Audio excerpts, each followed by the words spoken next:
जय शनिदेव महाराज। बंधुओं, आपने ये सुना ही होगा कि थोथे बादर कुंवार के और जो रहीम गहरात और धनी पुरुष निर्धन भये करे। पिछली बात कहने का तात्पर्य ये है कि ये जो कुंवार के बादल होते हैं, जो कि थोथे होते हैं, उनमें कोई जान नहीं होती, बारिश नहीं होती।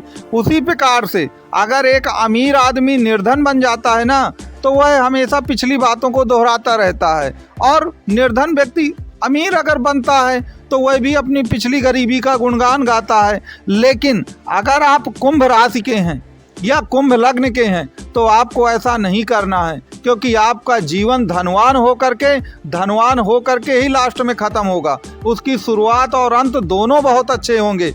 भले ही आपने पिछले कुछ वर्षों में बहुत सारी निर्धनता देखी हो, बहुत सारी दिक्कतें देखी हों, लेकिन अब आप उस गरीबी की कालकोठरी से बाहर निकल जा चुके हैं और राजमहलों के सुखों के लिए आपको तैयार रहना चाहिए। तो अब ये सुख मिलेगा कैसे आखिरकार? क्योंकि आपको मालूम है कि इस जीवन में ये मुफ्त का कुछ नहीं मिलता है। अगर आपको वो चीज़ पानी है तो थोड़ी सी तो मेहनत करनी पड़ेगी। अब वो चीज़ आपको कैसे मिल जाएगी? आप उस काल कोठरी से, गरीबी की काल कोठरी से कैसे बाहर निकलेंगे, उसको हम आखिरकार आज के इस वीडियो में विस्तृत रूप से जानते हैं। और अगर आपने वो फार्मूला जान लिया तो याद रखिए, कभी भी आपको पीछे मुड़कर देखना नहीं पड़ेगा और ना कभी गरीबी से आपका कोई पाला पड़ेगा। अब उसके लिए आपको करना क्या है? तो आप जानते हैं कि कुंडली में इनकम और धन के दो भाव होते हैं। इनकम का भाव 11वां होता है, जो आपका लग्न बन गया है, कुंभ लग्न या कुंभ राशि, और धन का भाव दूसरा होता है। तो अगर आप कुंभ राशि या कुंभ लग्न की कुंडली देखेंगे तो धन भाव पर आपके 12 नंबर राशि लिखी है, जैसा कि आपको दिख रहा है दूसरे भाव पर।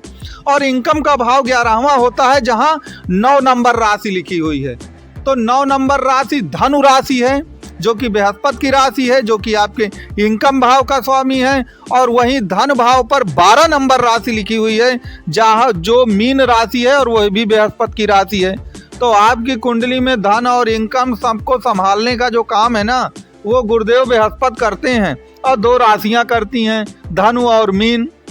अब यहाँ पर पेंच समझिएगा, क्योंकि बृहस्पति के बारे में तो आज आप बहुत सुनते रहते हैं, लेकिन जब धनु और मीन राशियों की बात आती है तो वहाँ पर आपका नॉलेज लगभग शून्य हो जाता है। और यहीं पर आप मेन गलती कर बैठते हैं। अब आप पूछेंगे कि वो कौन सी मेन गलती है? तो देखिए, राशियाँ 3 प्रकार की हैं, चर, स्थिर और द्विस्वभाव। तो धनु और मीन द्विस्वभाव राशि में आती है। धनु और मीन द्विस्वभाव राशि में आती हैं। और द्वि का मतलब मैं आपको पहले भी बता चुका हूं कि द्वि का मतलब कंफ्यूजन होता है, द्वि का मतलब द्वंद्व होता है, असमंजस होता है, दुविधा होती है, कंफ्यूजन होता है। अब यहीं पर आप मात खा जाते हैं धन और इनकम के बारे में। अब कैसे मात खाते हैं? मान लीजिए आपके इनकम का स्वामी गुरु है, क्योंकि 9 नंबर राशि धनु राशि आती है आपके इनकम के भाव पर। तो अब जो इनकम का भाव है वही आपकी इच्छा पूर्ति का भाव है। और इनकम कहाँ से होगी? क्योंकि वह आपके मित्रों का भाव भी है और मित्रों के साथ कम्युनिकेशन का भाव भी है। तो अब यहाँ पर आपकी ड्यूल पर्सनालिटी आ जाती है इनकम में, कि जब इच्छाओं की पूर्ति करना है तो आपको लगता है कि ये मैं करूं कि ना करूं। क्योंकि द्विस्वभाव का ये दोष होता है कि हर बात पे वो दुविधा में आते हैं कि मैं ये करूं कि ना करूं, मैं इस व्यक्ति से मित्रता करूं कि ना करूं, मैं इस व्यक्ति से कम्युनिकेशन करूं कि ना करूं, मैं इस व्यक्ति से डील करूं कि ना करूं, मैं इस व्यक्ति से कोई लाभ लूं कि ना लूं। ये जो असमंजस की स्थिति है वह मेनली सबसे ज़्यादा द्विस्वभाव में आती है। तो याद रखिए, आपको कंफ्यूजन की स्थिति में नहीं आना। या तो आप 100% यस करिए या तो 100% नो करिए। क्योंकि आप जब कंफ्यूजन होते हैं तो समय और मेहनत दोनों ख़त्म होती हैं, लंबे समय तक मामला चलता रहता है। यस नो में कोई लाभ भी नहीं मिलता, समय और संसाधन दोनों व्यर्थ चले जाते हैं। तो पहली चीज़ तो आप ये करिए, अगर आपको अपने इनकम के भाव को जगाना है और गरीबी की काल कोठरी से बाहर आना है, ठीक है? एक चीज़ तो आप ये याद रखें। अब दूसरे नंबर पे धन भाव पे आते हैं। क्योंकि यहाँ पर आप डिफरेंस समझिएगा, इनकम और धन में अंतर क्या है। इनकम वो है कि आप कितना कमाते हैं, और जो आपका धन भाव है उसे संचित धन कहा जाता है। आप कलेक्ट कितना करते हैं, आप बचाते कितना हैं। क्योंकि आपने देखा होगा कुछ लोग का क्या होता है कि इनकम तो उनकी खूब होती है लेकिन बचता कुछ नहीं है उनके पास। तो आप समझिएगा कि दूसरा भाव जो धन का भाव है वह धन के कलेक्शन का भाव है आपका। ये चीज आपको ध्यान रखना। अब यहाँ पर मीन राशि आ गई, तो मीन राशि द्वितीय भाव राशि, और द्वितीय भाव राशि फिर ड्यूल द्वंद्व फंसेगा, कंफ्यूजन आएगा। अब ये यहाँ पर आप समझिएगा कि ये धन ही मात्र नहीं है, ये आपकी वाणी भी है। दूसरा भाव वाणी का भी होता है, दूसरा भाव कुटुंबियों का भी होता है। तो बस अब यहीं पर धन का तो है ही ये भाव। तो यहाँ पर एक आप अपनी वाणी में कभी आप सोचेंगे कि मैं ये बोलूं कि ना बोलूं, और आप जानते हैं कि बहुत सारी चीज़ें ऐसी हैं कि अगर आप ना बोलें तो उससे नुकसान भी बहुत होता है, और कुछ चीज़ें ऐसी होती हैं कि उसमें आप चुप रहें तभी अच्छा रहता है। तो वो द्वंद्व चलता है कि हमको कहना क्या है, हमको कहना क्या है, चूंकि इसमें मीन राशि आ गई। नंबर 1 तो ये याद रखिए।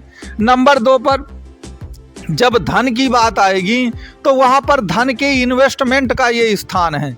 आपके पास जब ज़्यादा धन हो जाता है, एक्स्ट्रा धन हो जाता है, तो आप क्या करते हैं, आप उसको घर में थोड़ी रखे रहते हैं, आप उसे कहीं ना कहीं इन्वेस्टमेंट की कोशिश करते हैं। तो दूसरा भाव इन्वेस्टमेंट का भी है। तो अब कोई LIC में पैसा लगाता है, कोई शेयर मार्केट में लगाता है, कोई ज़मीनें खरीदने में लगाता है, कोई सोना चांदी खरीदने में लगाता है।